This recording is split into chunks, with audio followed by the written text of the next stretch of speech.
One question that comes up when investing in real estate is this a good deal? And it's very difficult on the surface to understand a property is a good deal without knowing some background information on that property and digging into the details. So I'm going to walk through with you one of the recent properties I looked at, and we ended up passing on this because it just didn't seem to make sense.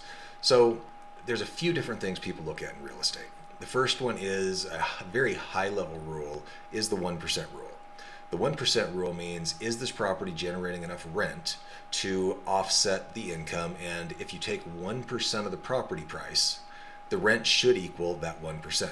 Now, this rule is very high level. It doesn't mean a whole lot in today's world where interest rates have really gone up higher than they were in the past few years, but it's something that gives you a good gauge because it gets you close to the ballpark.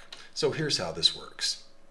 Let me bring up a calculator right now and show my screen. So if the property value, so in this particular case, let's say the property purchase price is $550,000. You take that times 1% and your rent should equal $5,500 a month or $66,000 a year. The thought process is if you have that much income, it should equate to enough to generate cash flow on the property.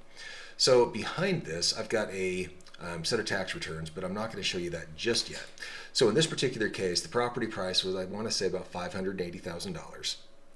And the reason I put 550 is it sat on the market for a little bit, so we figured we could offer a little bit lower and still get there. And we wanted to get some rental income. So we had asked the property manager, the realtor, for the property information, and they provided some information, but what I really wanted them to show me was the tax returns. Now, you can come up with a P&L, and we've used P&Ls to review things, but the tax return shows you what they actually reported on their taxes, which gives you a much higher probability that this is accurate. So here's what they came up with. This is a Schedule E from the seller's tax returns, and over here it shows us the rental income received, and you can see it was $60,162. Now that's less than the $66,000 we would need for the 1% rule to make sense. Now again, the 1% rule, as I mentioned before, is just a general rule. Or it's a general guideline you can look at. It's not really a rule, but you'll hear it thrown around that way. This being less, what you'll want to do is make sure that there's still enough income for this property to cash flow. So let's dig in a little bit more. So this particular property, they showed that they had $12,257 in cleaning and maintenance expenses, which that's a fair amount of money, but if there's some maintenance that goes on, things that come up as one-time expenses, it's probably not a big deal. We had $600 in insurance. Now, this to me was right out of the gates a red flag because on properties that cost $580,000, $550,000, insurance rates are generally much higher than this. I'd expect it to be about $2,500. So that was a question we pushed back on. We did find out, interestingly, that the insurance on this was somewhere between $3,000 and $4,000 a year, so much, much higher than the $600 a month they're showing here. Management fees of $2,301. Management fees, unless you are doing a large apartment complex, usually around 10%. Sometimes you can negotiate that a little bit lower, but let me bring my calculator over. On $60,000 of income, you would expect to have 10% management fee, which would be $6,016, which is well lower again than the $2,301. In fact, let's back into this. 2,301 divided by 6,162 shows that they're currently paying less than 4% from a property manager. Now, if they had negotiated that kind of a deal, there's a couple of concerns that come up. Number one, is a good property manager going to be doing a good job but only get paid less than half of what they normally get paid? No. So did they get a cut rate property manager who's been just milking this thing along but not doing any of the repairs or the work that needs to be done? And that's possible. You just never know. So that was another red flag. But then more importantly for my purposes right now, they're reporting much lower expenses, even though they're reporting it on their tax returns. It's entirely possible that their accountant or they did their own taxes and made a mistake. But now I have to understand that these numbers aren't accurate and I'm going to have to do my own projections. Then they've got some other things. They've got, in addition to the cleaning and maintenance, they've got $8,500 in repairs. That's not terrible if it's a one-time expense, but are they having these type of repairs every year is a question we have to ask. We have $2,200 in supplies, taxes, $1,876. Now again, to me, I have to ask, is that accurate? In this particular area, I would expect these taxes to be more around the $5,000 a year range. It's entirely possible that the county assessor is not keeping up on the property tax assessment on this property, but as soon as you sell the property and I buy it, that'll trigger a new review. So those taxes are going to be going up pretty significantly.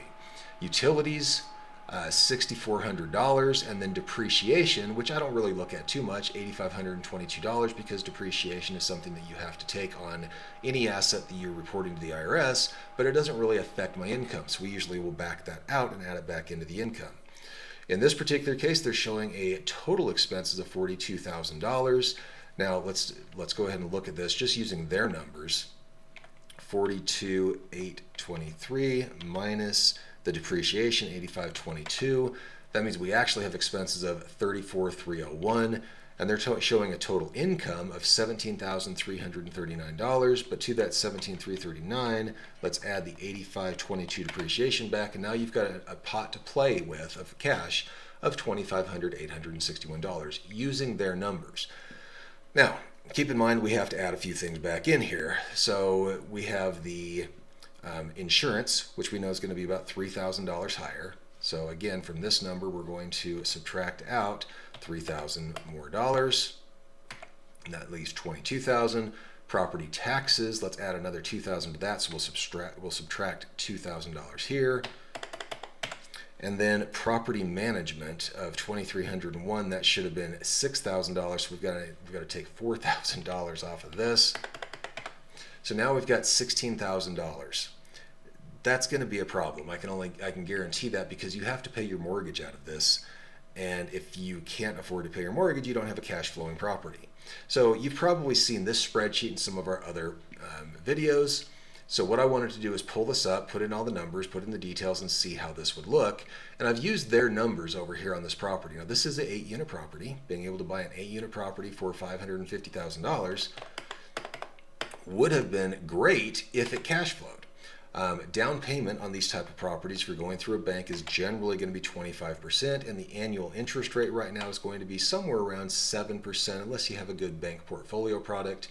And the loans on these are generally done over a 25 or a 20-year term, as opposed to a 30-year term like your standard single-family homes.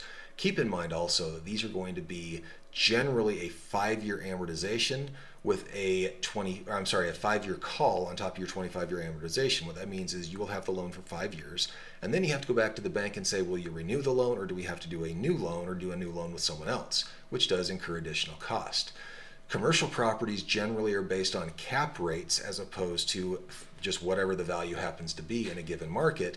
And you find when you start dealing with this type of property, and this is anything larger than 4 units, when you hit 5 units, you're now commercial. A lot of realtors don't understand those type of properties either. Some do, but there are a lot that don't. And in fact, in this particular case, I asked the realtor what cap rate they were basing their value on, or how they came up with value, and they said, well, we just pulled some numbers up and gave them something to start with. So there was no valuation, and it was actually very frustrating to try to deal with a realtor on that front, because if they don't understand how to come up with a value, how can they advise their clients? Anyway, jumping back into this. So what I've done is I've put in some more realistic numbers, and you can see I've got the taxes in at $4,950, insurance in at $4,000.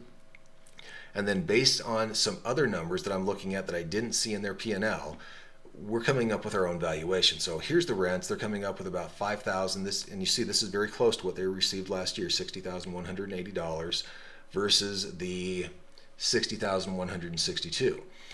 In commercial properties, the realtor and the seller cannot tell you, well, we think you could raise rents to X, therefore we should get a price of Y, because they haven't done the work. They can only count the income they have currently received, or that they have received historically, with maybe exclusions of one-time events. So in this particular case, and that's how I will look at a property when I'm interested.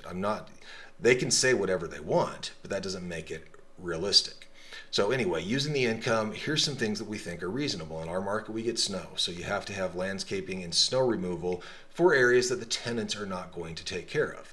In this particular spot, there's an area that would potentially need to be plowed, so I'm counting on a $40 monthly hit for plowing and landscaping. That allows us to also have some people go out and do some weed eating, some cleanup and whatever. Water and sewer, about $150 a month for 8 units.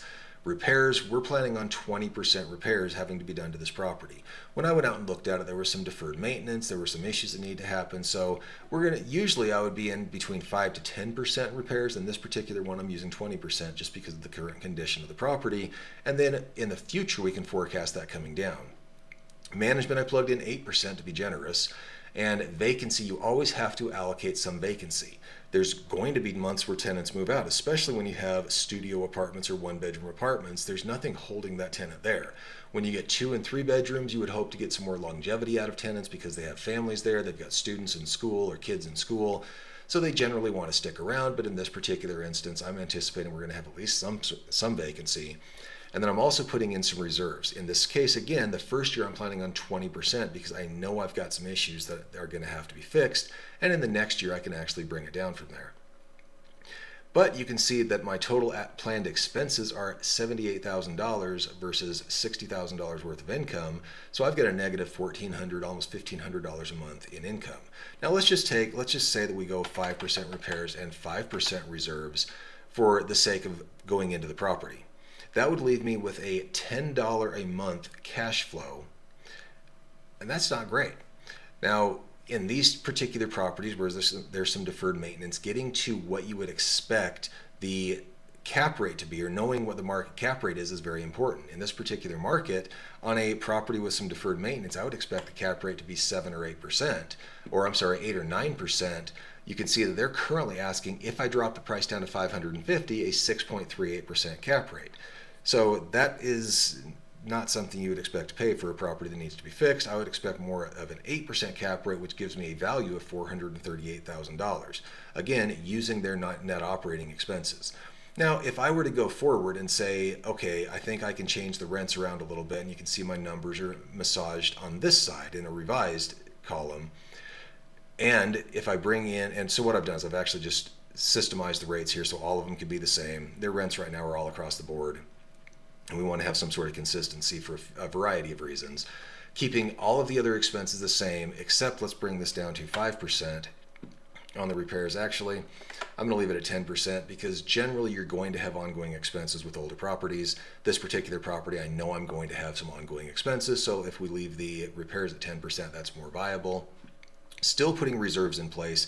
Every property owner should be putting some sort of a CapEx in reserve or a capital expenditure fund so that when something comes up, you're not all of a sudden going, shoot, I don't have money for this. You've already planned for it, you've budgeted for it, and you can take that $5,000, $10,000 expense in stride without trying to figure out where it's going to come from. So in this case, now that all the rents have been revised, we would expect to be making $310 a month. So at least it's cash flowing.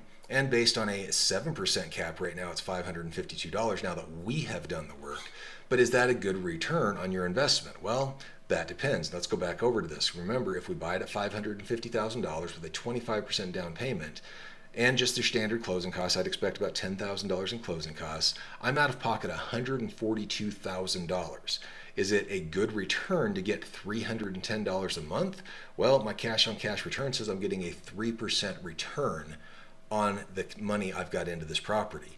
3% I can get in a high yield savings account, or I can get in CDs or treasuries, which are no risk entities. Now, granted, I'm not going to get the property appreciation and I won't get the depreciation write-off, but are those worth it for this type of an investment? This is why we decided to pass on this particular property. Even after we do the work to renovate the property, which means I'm going to have to put more into it, of course. So if I'm going to have to put probably $40,000 into this particular property, which brings me up now to almost a $200,000 out of pocket and a 2% cash on cash return. Is that worth it? In this particular instance, no. Someone else has actually already gone under contract on the property. We'll see if they're able to get it across the finish line. Because the other thing that you get into, and we can talk about this on a future video, is bank financing and what type of debt service coverage ratio are they looking for. This particular property didn't meet those, which was another reason that we decided to pass. So you can see when you're looking at any type of a rental property, especially commercial, there's a lot of factors that need to be looked at. This is not financial advice. This is simply what I look at when I'm looking at any type of a property, and that's the reason that this particular property just didn't pass the test. I hope this has been helpful to you. If it has, consider liking this video. If you'd like to see more content like this and a whole bunch of other things, consider subscribing to the channel. And if you know someone this may benefit, do consider sharing this video. Thanks for being here. We'll see you on the next one.